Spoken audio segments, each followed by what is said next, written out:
District Digital Creatives Live, brought to you by Blackmagic Design, leading the creative video revolution. Flanders Scientific, reference displays and advanced color management devices. Adobe, everything you need to design and deliver exceptional digital experiences. OWC Digital, the speed to create, the capacity to dream. Powered by Telestream Wirecast, live streaming video production software for Mac or PC. Premium Beat, simple licensing, extraordinary music. New Blue FX Title Live 3 broadcast. Create network-worthy productions with a bootstrapper budget. And Wowza Streaming Cloud, endless live streaming possibilities. Good afternoon and welcome to District Creative Lives. Today I'm happy to have OWC on deck. Thor is with us. NAB is upon us, and we are looking forward to a good show, and we're really excited to have OWC all with us. Thor, how's it going, man? It's going awesome. District Digital Creatives Live, brought to you by Blackmagic Design, leading the creative video revolution. eGPU stuff, so it's an exciting time. District Digital Creatives Live, brought to you by... Hey, Thor. Yeah. Hey. Hey, am I coming through all right? You are. Okay. So tell me a little bit about yourself. Yeah, so I'm the director of marketing at OWC. I've been here for about a year and a half. My experience professionally has been in the Apple ecosystem. I worked at Apple for a number of years, and then also worked at VMware. Did product marketing for the Fusion product. So have sat in the Apple ecosystem in general, kind of Apple universe for quite a while. And then obviously my time here at OWC has been launching a bunch of these new Thunderbolt products and some of the exciting stuff that we're going to talk about today. So lived and breathed this universe. Even further back, I was a filmmaker and was an actor for a number of years. I went to school for film, spent a lot of time in the post-production world. So the creative space and kind of that Mac universe are very near and dear to my heart. So I'm excited to be with you guys. So OWC has been around for a while, and before it was more Mac-centric. You guys now this year are going to do a little bit more focusing on Windows, but not leaving the Mac behind. Share with us what's coming for OWC at NAB as far as Windows. Yeah, and no, it's a good point. We've obviously through the years been kind of the Mac upgrade provider for a lot of creatives who did processors through the years. That's definitely where we've kind of made our mark. To your point, as we start to expand into this kind of premium peripheral space, we've just recently launched a number of products that are PC compatible, and I think generally are starting to straddle the line much more so with all of our products on the PC and Mac side. A few examples in January that we launched on the PC side. Most obvious would be the new Thunderbolt 3 dock that we just launched. Is our first ever dock that's certified for Windows through Thunderbolt. So that is what we consider sort of an interchangeable dock, great for mixed use environments. If you've got an editing bay that's got Dell XPSs and MacBook Pros, folks can swap in and out, maintain all the same compatibility with drives and displays and things like that. On the storage side, Thunderblade and Envoy Pro EX are our two new super hot Thunderbolt 3 devices. Ultra fast, ultra portable, really designed for the content creation space, and are both PC and Mac compatible. So I think even just the three of those we think are kind of our hottest items the first half of this year. We've also got a Thunderbay 43 that Thunderbolt 3 Thunderbay 4-bay RAID device that is Windows and Mac compatible as well. So I think in general, going forward, we will pretty much just across the board cater to both audiences. it's increasingly easy for us and to be nimble to be able to provide solutions across the set. Also, obviously, much more common in the content creation space to have both, right? I talk to tons of folks that are living in the PC world these days.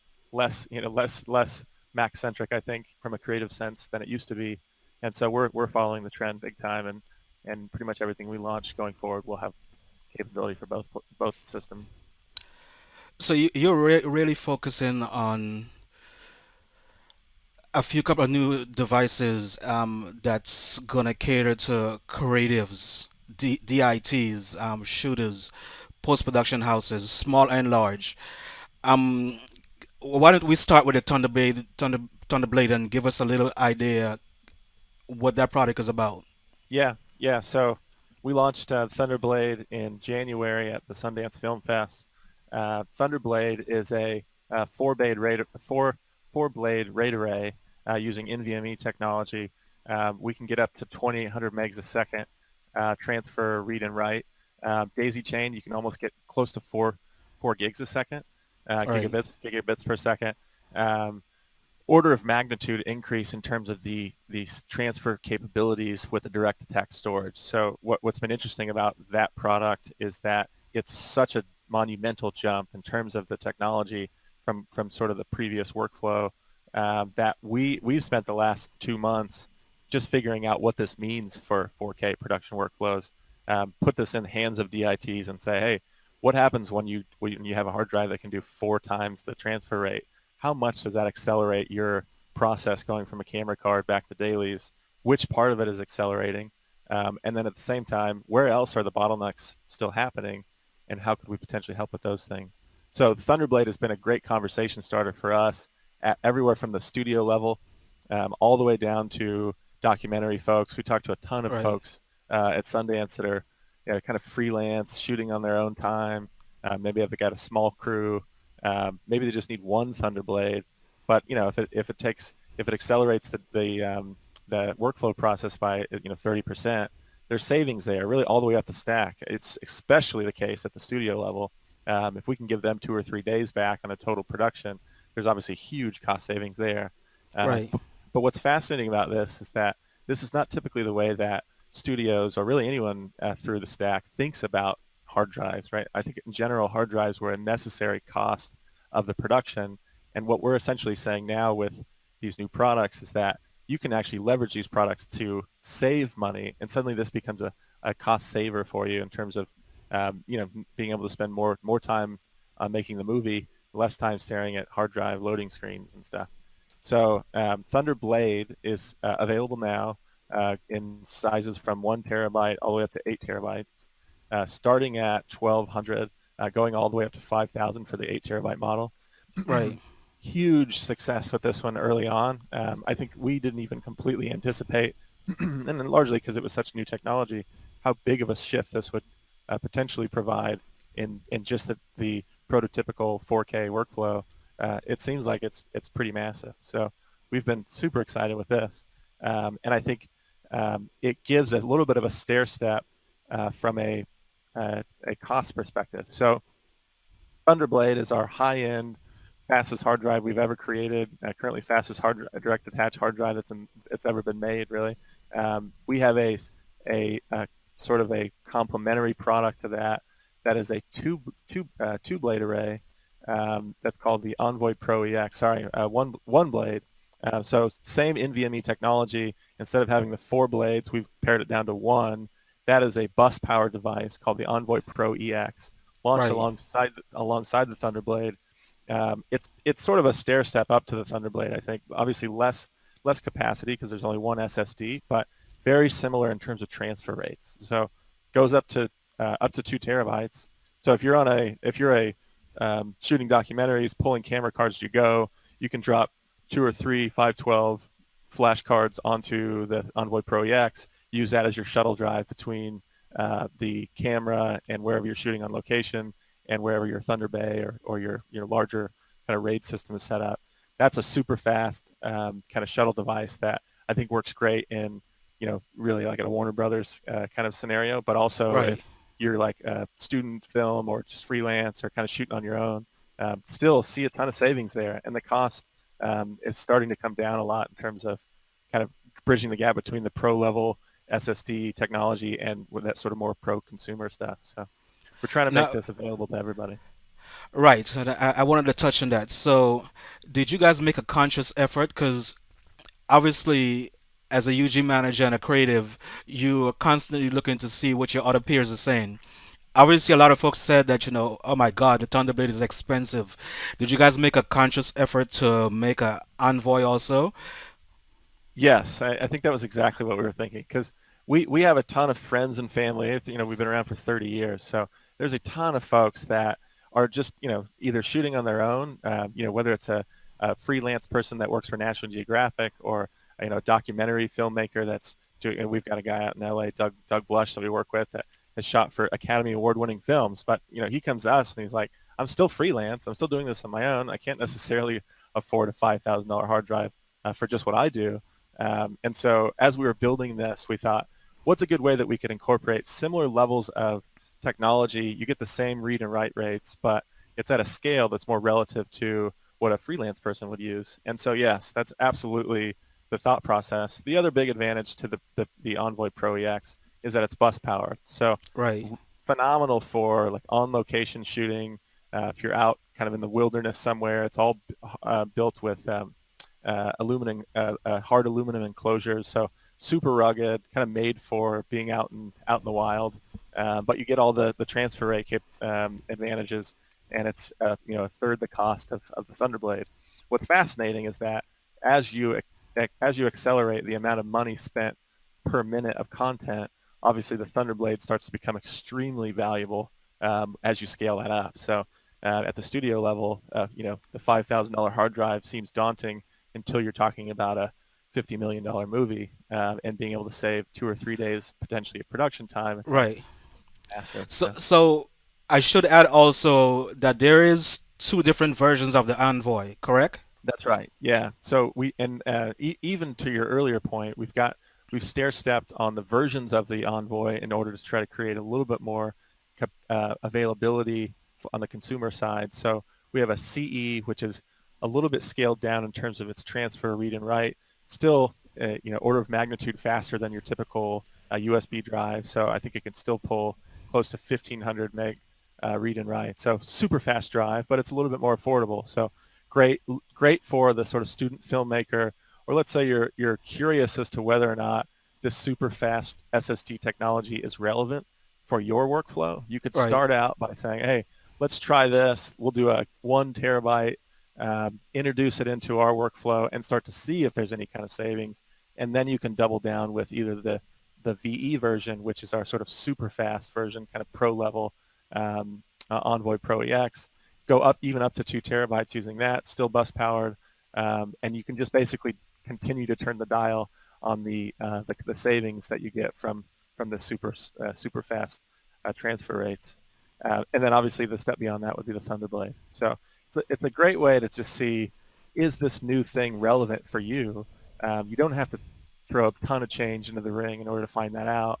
And then we've got a bunch of great products if you want to continue to stair step and get more of that in Right. your system. So let's keep on stubbing down the list. So Thunder Bay 4 with Thunderbolt 3. I have a Thunderbolt 2 and I love the Thunder Bay and looking forward to getting the 3. Um Again, you're reaching different sectors of the creative industry, and I think this is a great solution for folks who are either starting out or all the way up to folks that have decent sized studios or even a large studio. Let's talk Thunder Bay.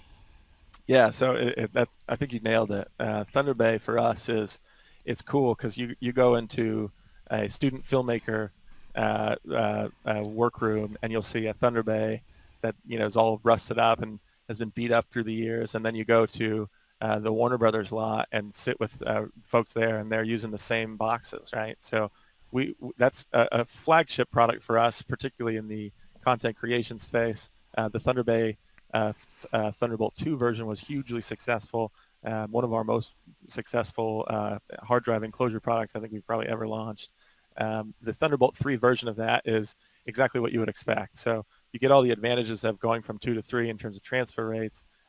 We do also include an adapter so that you can go backwards.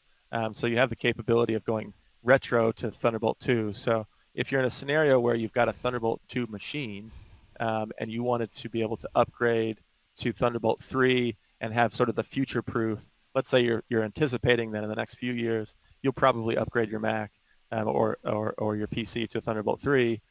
This new machine gives you the capability of doing both. So you can go backwards to Thunderbolt 2. It works great with all the devices you've currently got.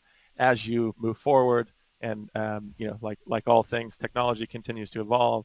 You swap out for a new MacBook Pro or PC that's Thunderbolt 3 that you've obviously got that taken care of. So from a future-proof perspective, I think we wanted to just go all in on the Thunderbolt 3 and then have the compatibility as well to go backwards. So that is in many ways when folks ask about OWC products in the content creation and video space, the Thunderbay is the one product that I think almost everyone knows about.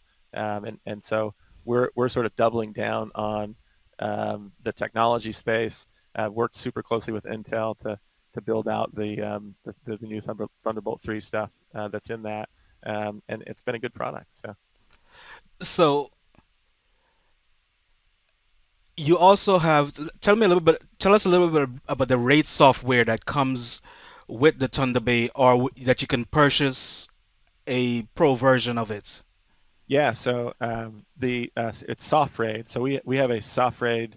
We have a software technology that's basically a virtual RAID that is built in, embedded, and included with all Thunderbay purchases. Also included with the Thunderblade as well. This basically gives you the same capability and functionality that you would get from a hardware RAID, but significantly improved in terms of the ability to swap on the fly. There's also a significant amount of error anticipation on the drive. So built into soft RAID is the ability to index any issues that occur while you're using the drives, and it starts to anticipate based on the number of occurrences and all the hardware feedback that we've gotten through the years. We can basically, with a pretty dang good level of accuracy, predict failure in your drives. So one of the big advantages, that's really what we think on the content creation side.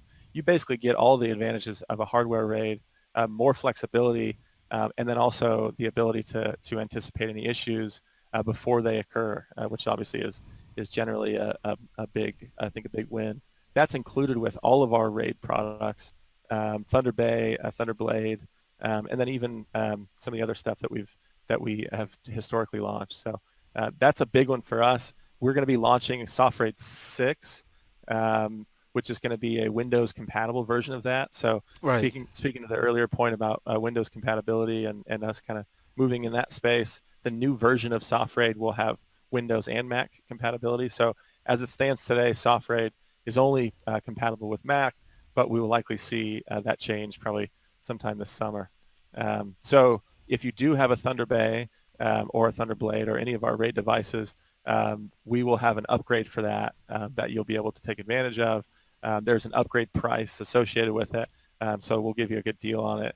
But then any new Thunderbays that are purchased, that's automatically included. So Okay, so you guys are already talking Thunderbay 6. I know you can't probably speak too much on it. Also, I feel like OWC needs to, at some point, give their customers a NAS compatible Thunderbay unit. Mhm. Are you guys talking about that? I know you can't really tell me about it, but enlighten us. Yeah, so it's a question we get a lot. I will say that the Thunderbay 6 is imminent. We are in sort of final stages with all the various folks in terms of requirements and certifications. So we expect that is coming down the pipe shortly. We may have some more news at NAB that we can talk about there. We may even have a couple examples of the hardware product in sort of its alpha stage. So yes, we are expanding on the Thunderbay line, just increase capacity, a little bit more functionality from the soft RAID side. And then I think in some ways, this is a stair step to potential NAS device and being able to sort of up our game from a technology perspective in terms of how we connect to the web.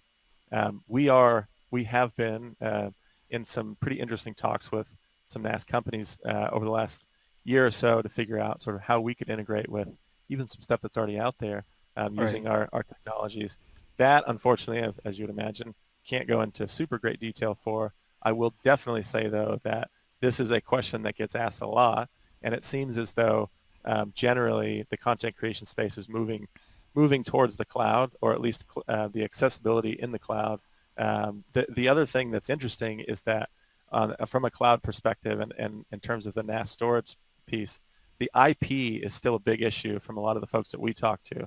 So being able to create a secure infrastructure that is on the web that doesn't necessarily touch into some of these larger places like AWS and things does seem like Right. it's advantageous, especially if you're dealing with IP that's super costly. So Right. we were talking with Warner Brothers recently, and they were mentioning that the cloud is still something that that I think they generally are trying to avoid, but trying to figure out kind of where they logically fit and how that works. And so it does feel like ultimately the NAS environment is one that we're going to have to play in and evolve to.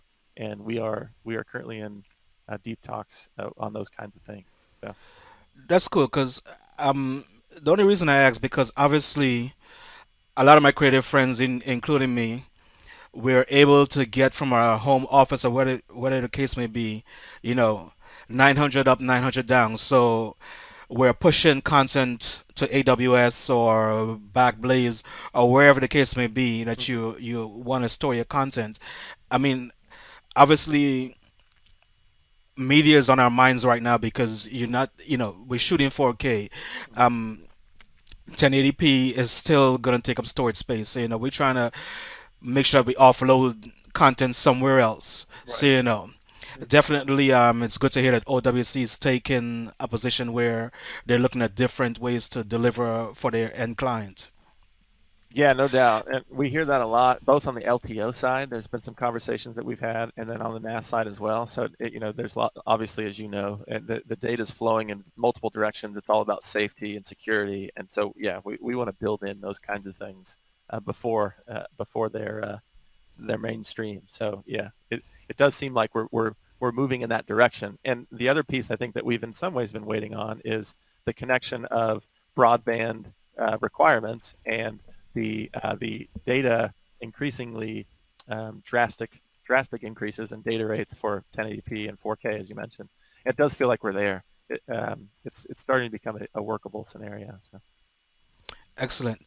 So let's move on to one of your other products, Thunderbolt Dock, the Thunderbolt 3 Dock. Yeah. It's now Windows and Mac compatible. Um, I keep this in my road case when I'm traveling, so it's all about portability. All of our Macs now are Thunderbolt 3 if you have one of the newer Macs. So tell us a little bit about this product for folks that are looking for, you know, a dock to travel with.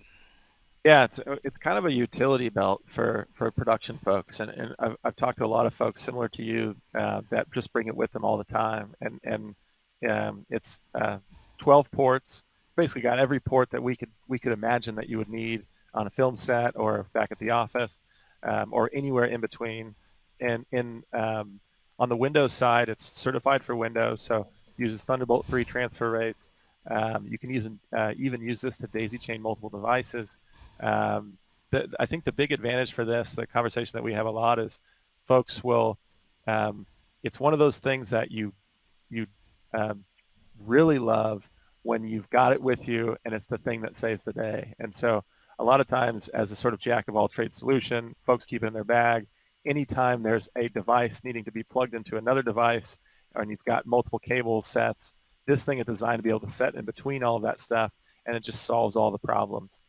So in a lot of cases, like us at the office, these are obviously at all of our desks, being able to have multiple hard drives, multiple displays, keyboard, mouse, controllers, and then a single a single Thunderbolt USB-C cable that goes into the Mac. Everything plugs in, lights up, and it's all ready to go. That's a huge advantage that I personally really dig. But then I think the phase two of that is you take that dock with you on the road and you gain all the same functionality, whether it's a mini display port that needs to plug in. We've even got optical audio, which you almost never see anymore. Right. So that's to me, it's like, it's this great little tool belt piece. Like I'd love to put it in stockings of the friends that I've got that are like filmmakers, right? Because you never know when you're going to need it. And I'm not exactly sure on the road where it fits in and where the problem will ultimately solve. But just knowing that that's part of your solution set, and you've got 12 different ports that you can kind of solve any problems that are thrown your way. I think it's a great tool for the sort of jack of all trades filmmaker, especially if you're more of a freelance person. You need to drop into various film sets and kind of roll with whatever the wares are that exist there. This is a great way to just say, yeah, no, whatever we've got the stock that will basically plug into anything, and kind of makes it all work. So it's great for the content creation space I think for that reason, because it makes you even more nimble when you're rolling up to film sets and don't know what to expect. So there's a little brother to this dock also. It's not Thunderbolt 3, but it is USB-C. Yeah, I've actually got one right here. This is called the Travel Dock. So it's similar concept. This is another one that I keep in my bag a lot. So my setup is I'll have a Thunderbolt 3 dock that's on my table at my desk, and then this Travel Dock is in my bag all the time. So as you mentioned, USB-C, so not necessarily a super fast transfer rate, but really what it does is it saves your butt in times when you need to plug into a monitor, transfer data that's got an SD card slot. These are all powered. So if you've got, let's say you've got multiple hard drives and you've got a monitor, it's actually separately powering all these devices. So if you unplug your monitor, it doesn't unplug you don't lose the hard drives that are plugged into it. So it's got a controller inside of it. It's an intelligent dock. So it's not just a hub. It's $50. Right. And so again, it's one of those great, like, oh wait, we got to plug in an HDMI. I've got the travel dock. We're good to go. This thing has saved my butt more times than probably any device I've got. I have to tell you, I work in the production and the AV industry, and a lot of my AV clients, the producers coming to the conference, they're working, and most of them have new MacBook Pros, and they have all these little doohickeys, that just don't work, and I love to pull that travel dock on and said, hey, do you want to borrow it? Right, exactly. You should charge by the minute when you give those out. Exactly. Right. I want to mention also, I can't remember the name right now, but I grabbed a couple of them a few weeks ago. You guys have these USB-C to USB type A little cables, little dongles. I mean, those are great too. Yep. For if you were just working on, need to transfer just files, you just pop it in the ports and, I mean, can you mention? I know it's kind of mundane, but it's still such a little important part. I mean, I have like 5 of them. Oh yeah, it's totally one of those things that doesn't seem important until you really need it, and then it's the most important thing you've ever gotten. So yeah, we have a sort of a pared down version of this on MacSales.com, port A to C USB conversion. To your earlier point, Apple, as they often do, I think jumped ahead of the technology evolution with the USB-C. There's obviously a ton of USB-A devices and hard drives and technology that's already out there. To your point, you roll up on a film set, somebody's got an USB-A, you're sitting with your USB-C exclusive MacBook Pro. We've got a dongle that we sell on MacSales.com.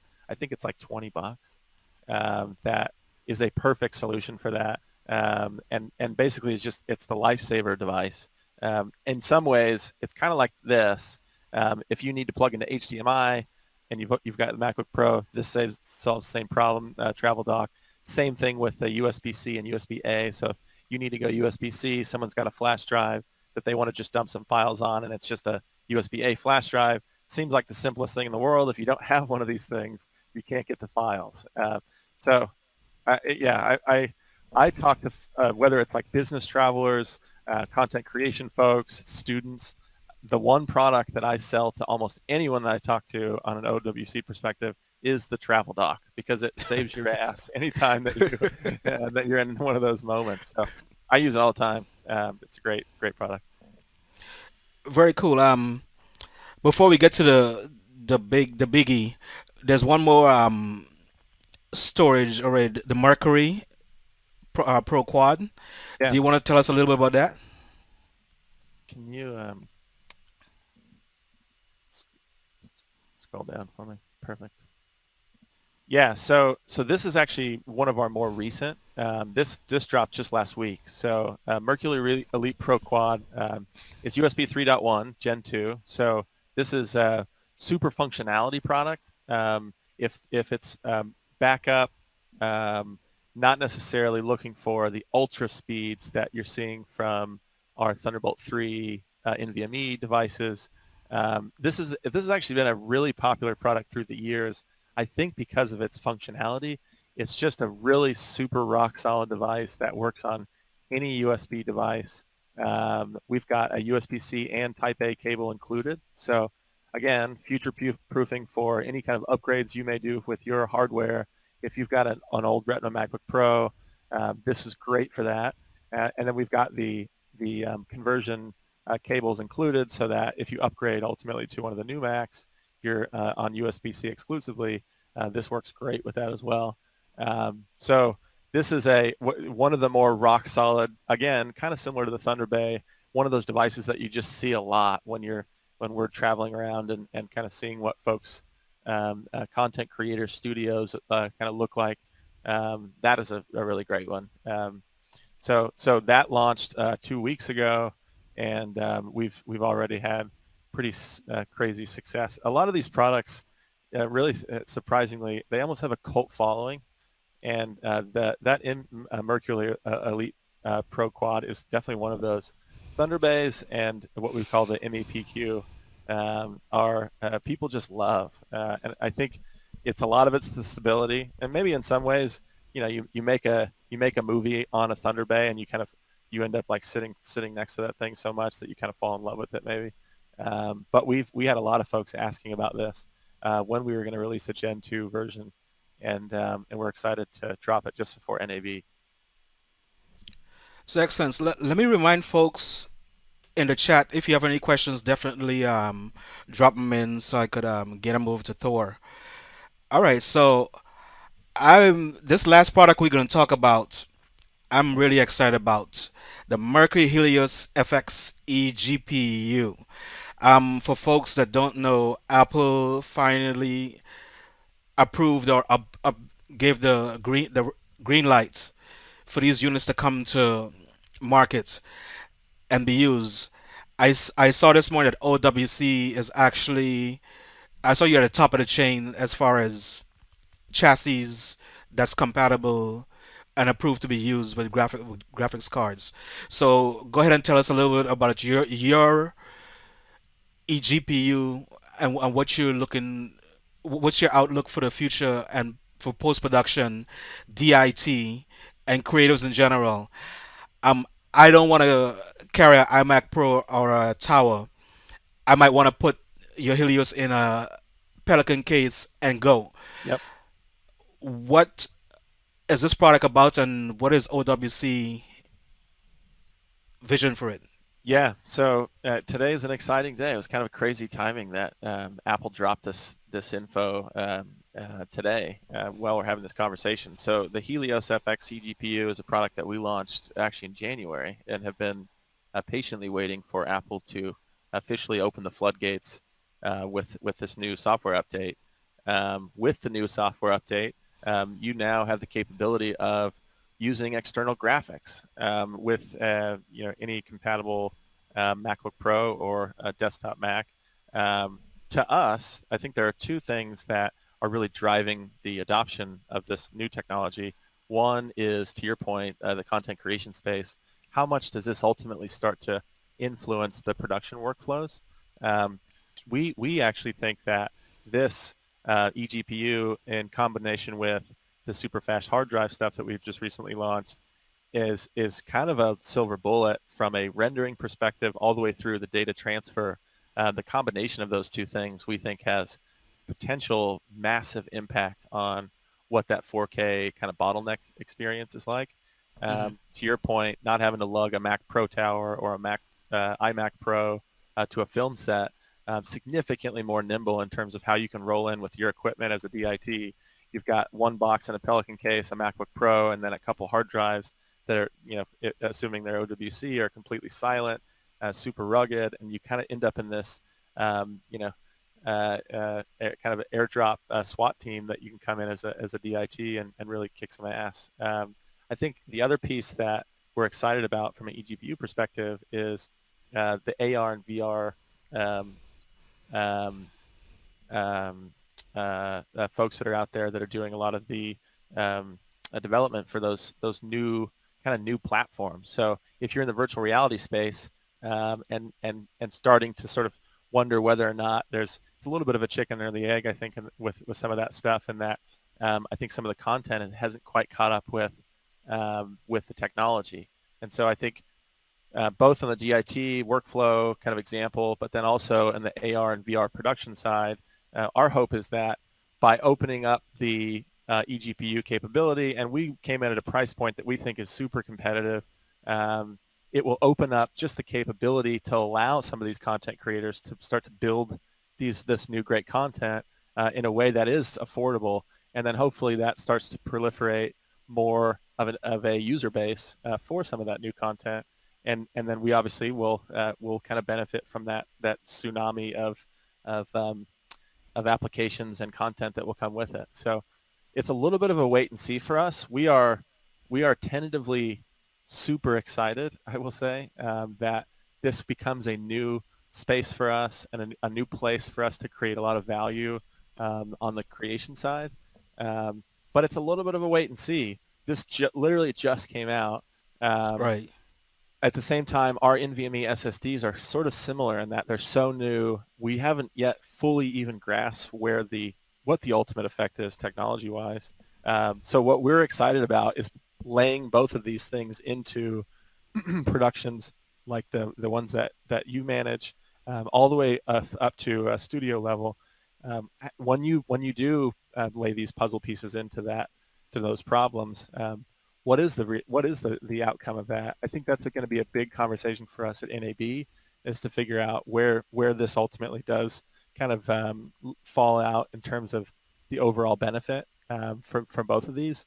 So far, though, the conversations that we have is that it has potential to really be a game changer. And in some ways, I think it allows for us to go back to the way that it used to be in terms of how we made movies, and being able to really condense the amount of time that it takes to get dailies, the amount of time that it takes to review content can really start to collapse, and you can, almost on a daily basis, review all content and dailies.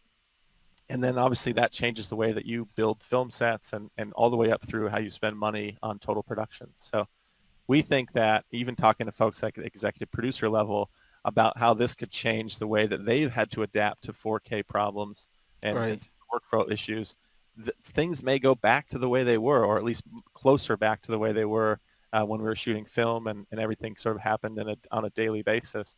I think we're kind of catching up to that in some ways. So as 4K and ultimately 8K continues to expand the amount of data and the job that DITs and production folks have to do, we're hoping that with this new technology, we kind of throw the baseball even further down the field, and we can catch up to the places that all this data and stuff has taken us. So we are super excited about the new update. We've been scavenging the message boards to hear how things are going. How's it working? If you've got folks out in your community, like we would love to hear how our boxes, or just generally how eGPU seems to be working with your current workflows. We want to know more about how it's affecting, how it's not affecting, how is it working. We just want to become sponges, and generally are sponges for all this stuff. It's out in the wild now. We want to hear how it's working. Well, obviously with the eGPU, obviously Apple is ahead of the curve. So I suspect Final Cut Pro X is, I'm sorry, Final Cut Pro 10 will will be out the gate first. It'll be interesting to see what Adobe does with Premiere Pro. Obviously, there's Avid, and the list goes on. Obviously, Metal 2, OpenCL, OpenGL. Um, I wanted to talk a little bit about. I mean, obviously, your competitor has a couple of different boxes. You only have one box right now. Do you guys plan on adding boxes to the lineup of Helios, or you're just gonna focus on one box for right now? Yeah, so it's a great question. I think initially our perspective was let's get in as competitive as we can to just kind of open up the marketplace and see if we can kind of just, open some of the gates from an eGPU perspective.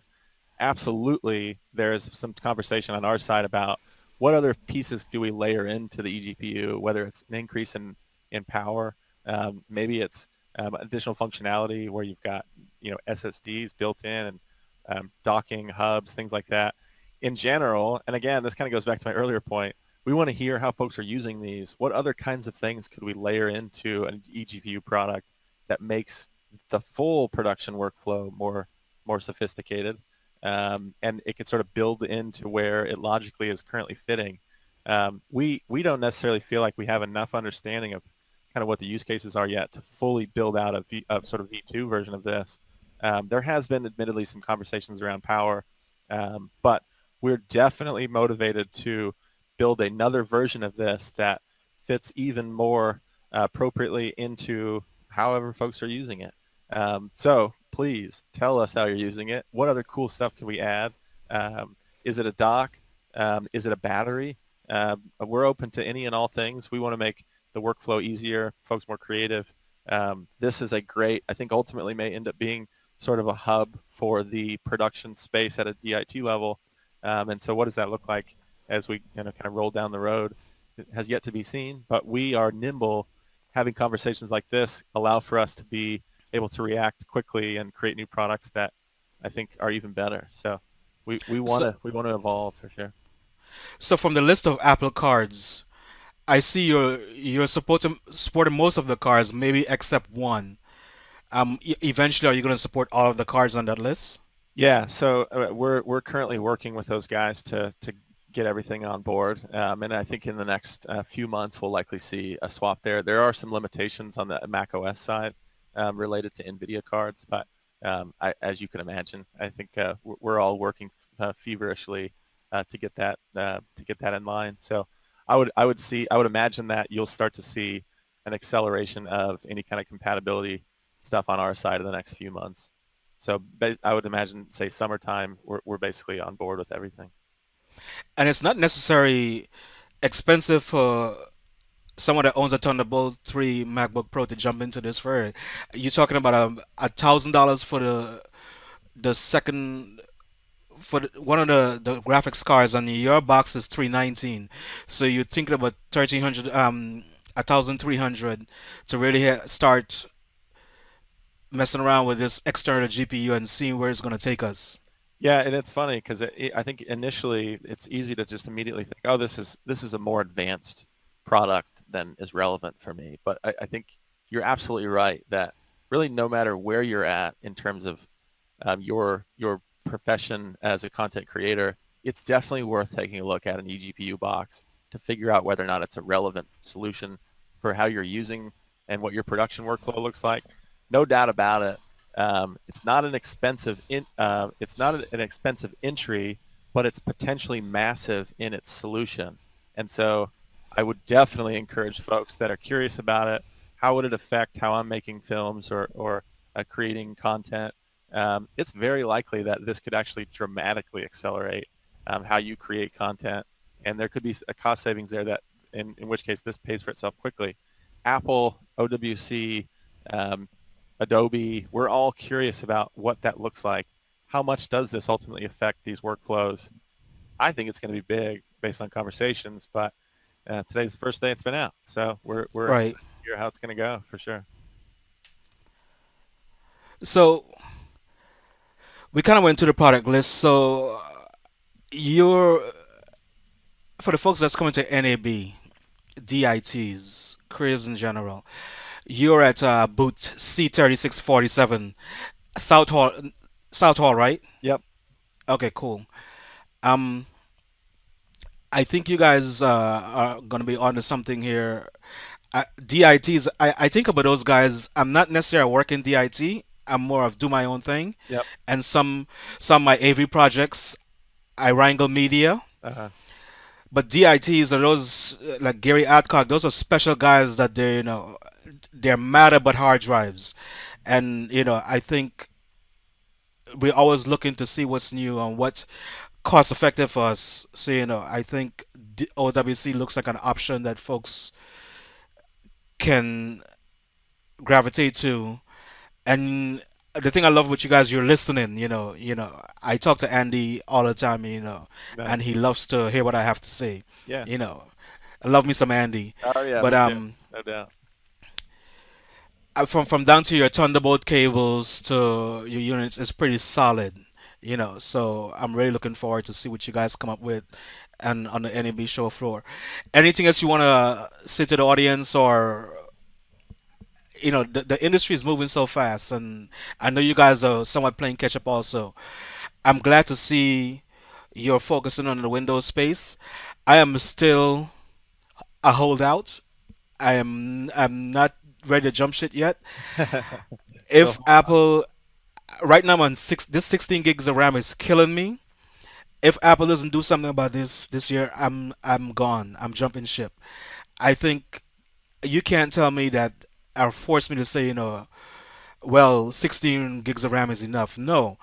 When I'm working in Adobe Premiere, I want to have Illustrator open, After Effects, Photoshop. yep. That's the way I work. That's the way most creatives work these days. Yep. We don't want limitation. We just want to get the job done. Yep. OWC and a whole array of other industry folks, they're making that leap. I understand sometimes technology you have to wait to catch up, but I think 16 gigs of RAM is like yesterday. Windows is just run away. Um, Yep. go ahead. Yeah, so we have this conversation a lot, and obviously we've been sitting squarely in the Apple Mac space, and I think in some ways, to your point, Apple sort of taught us to be impatient in these ways, right?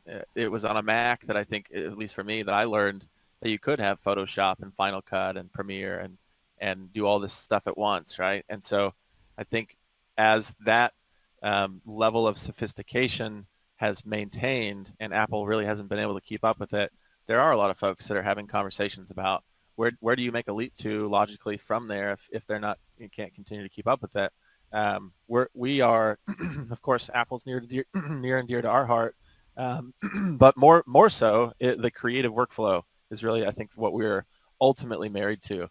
And so wherever we need to go logically, based on where folks like you are are necessary, uh, having to respond to the way that Apple is creating hardware products for creatives, we'll go with you. And so the one thing I will say on the NAB side in the context of this is that we're going to have a bunch of workstations set up at our booth, both PC and Mac, with this new NVMe technology. We'll have eGPUs set up. You can literally walk up to what was essentially a DIT station that uses this new technology that we've been talking about on both PC and Mac, and really get a sense of what this looks like from an actual workflow perspective. It's very possible. This stuff is fairly expensive, right? And I get, as a creative person myself, a lot of times when you're creative, you just want to find a flow that works so that you can allow the creativity to flow through that. And so interrupting that, rebuilding your workflow, putting new technology in, isn't necessarily always about cost. It's about ease of use and how Right. well you work in that environment. So we want to create a scenario where you can walk into our booth, try out some of this new technology, figure out, would this logically fit into your creative flow as it exists? Maybe it'll accelerate it. You'd have to spend 20% less time transferring content, and you can spend that extra 20% making better films and better content. That's ultimately what we think is going to happen, but we want to create an environment, and we'll create an environment in Vegas where you can really try that out. We're also going to be partnered with Todd Fisher, who's going to have a setup that I'll pass along to you. It's still coming together out in the central hall where we'll have a bunch of our products, and he's going to have a big DIT station set up there as well. I'll forward that out over to you so you can push it out via social. We're happy to have you at our booth as well, so we're excited to For meet sure. up there, and we can go through our products. We've got this cool 1950s sci-fi theme for our booth, so it's going to be super hard to miss. Lots of interesting DIT and production folks kind of coming through, learning about all this new stuff. I was in London 2 weeks ago or 3 weeks ago at the BVE show. Similar kind of dynamic. Lots of conversations with DITs about this new stuff. Lots of folks walk up and say, I had no idea that the technology had even gotten to this point. And so I think NAB obviously is sort of the Super Bowl for these kinds of conversations. It's an unveiling of some of this new technology and what it can do for the production workflows. We're fired up. I think we've got everything pretty much ready to go. All the bags are packed and all the products are on their way. So it should be a great week in Vegas. We're excited. Well, let me just say that one of the things about this district data creatives and me being the UG manager, I've always tried to find companies.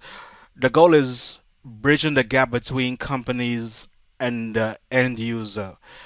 OWC is doing a good job about that, and along with a whole lot of hosts of other companies, the guys from Flanders Scientific, Bram, and the whole 9 yards. Yep. I think the conversations we're having here is there's no longer this separation.